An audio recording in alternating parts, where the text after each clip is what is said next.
But let's now talk about Liverpool. Okay. just to maybe bring it Man just brought me right back down. Because, mate, the last time you were on the Sports Bar 2 weeks ago, it was the day before Salah kicked off after Leeds, spoke to the world's media. That was the biggest sports story in the world at the time. Yep. Few games on, you're unbeaten in 5. Salah's come back, for 75 minutes. He's now off to AFCON. Just talk to me about how you're feeling about Liverpool, Salah, and what the rest of the season holds for you. All right, cool. So the worst thing is I spoke immensely about this when it came out. And look, I've said this, right? I think maybe the timing, I think deliverance wasn't ideal from Salah. I get it. But I understood the message. I understood a player who now has been the player who's got the most contribution for a single club.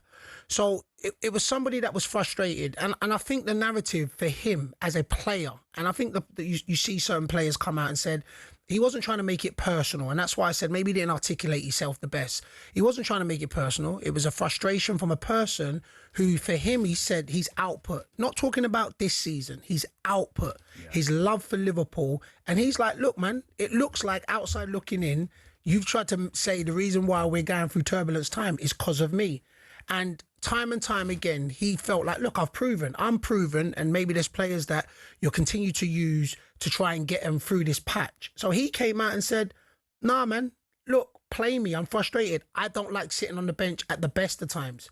So for me, like I said, I don't think his deliverance and the timing was great, but I could understand the message. Well, having followed you over your career, the thing that struck me about you was often about like standards and leadership, even when you're not playing, being the first on the training pitch, showing up for the team. Do you think that having been a pro and having had the career you've had, and knowing what that mentality is like in a dressing room, do you think that would have annoyed, frustrated some of the teammates who maybe were thinking, we need to be together here, this needs to be about the team, not about you individually? Yeah, listen, I think that the leader groups, the generals, they would have been, you know what, it's adding more pressure to whatever was a real pressure time. But also, professionals know, and they know Salah. Like the players that have been there with him for years, they know him. They know that, look, if they win 3-0, he may have a little strop on his face because he ain't scored the goals. They know him. It's not personal. That's just what drives him. And for me, I say this, right, in regards to, and I guess we'll talk about this later on in the show, about man management. And I remember coming out after who did Liverpool play recently when we beat Brighton. After the Brighton game, I thought Slot handled it brilliantly. I really did. I was surprised that his first go-to was Salah. And for me, I think man management is, I won't say it's as important as tactical, but it plays such an important role to be able to... I think he's come out well through all of this. Yes. You think, and maybe in a way, that what happened maybe galvanised them. They went to Milan, a really difficult place to go. They're winning the Champions League. And all of a sudden, the feeling around the club feels a bit different, particularly when you're starting to hear, rumours, reports of maybe some unrest around, the relationship with the manager. That's all quieting down now. And sometimes a bit of drama can galvanise the team. Yeah, man, it was a distraction. Like, it was a distraction. And... whatever, if Salah meant it or if he didn't, sometimes you need a distraction or you need an issue to galvanise. And that's what it seems like it's done. And do I think the issue's over? No, I don't. Say, he's gone to AFCON. Yeah. Do you think he plays after that? Do you think he plays for Liverpool again? I think he needs to. I think Liverpool needs Salah and Salah need Liverpool. I think if Liverpool tried to move away at this juncture now, and again, the reason why I say that, you saw when Salah came on at Brighton, he had a point to prove, and I think it's good. I honestly do think that sometimes you do get complacent, sometimes you need a little bit of fire in your belly. But I honestly, and this is my, if Liverpool, if that was Salah's last game, I'd be so disappointed. Because I did listen. Did you feel that was a farewell at full time? No, I didn't. I felt like it was an emotional. I felt what happened was, look, Salah's active on social media, so he would have seen the backlash. He would have seen a lot of people. He saw Jamie Carragher come out, which I've already come for JC. I've come for Jamie Carragher.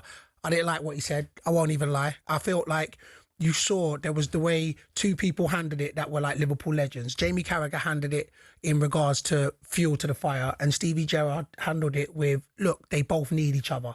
So I weren't really cool with what Jamie Carragher came to say in regards to certain elements of what he said. Why not? just because, you know what, he was coming about saying that I felt he added fuel to the fire. I felt that for him being at the elite, and I keep coming back to say, I haven't even been at the elite at these players. He's been in that pressure cooker. He's been where he feels or where he hasn't felt appreciated.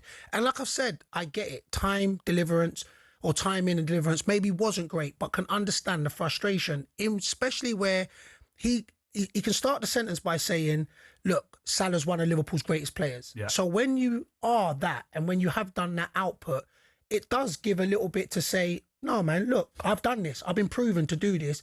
And I felt like you discarded me. I felt like I was the problem. And also, his standards, he came out, and this is no disrespect because I thought Sunderland outplayed us at Anfield. And they should have won at the end. Yeah, no, be easy. We don't know. Chiesa staved us, be easy. But yeah, they actually maybe should have.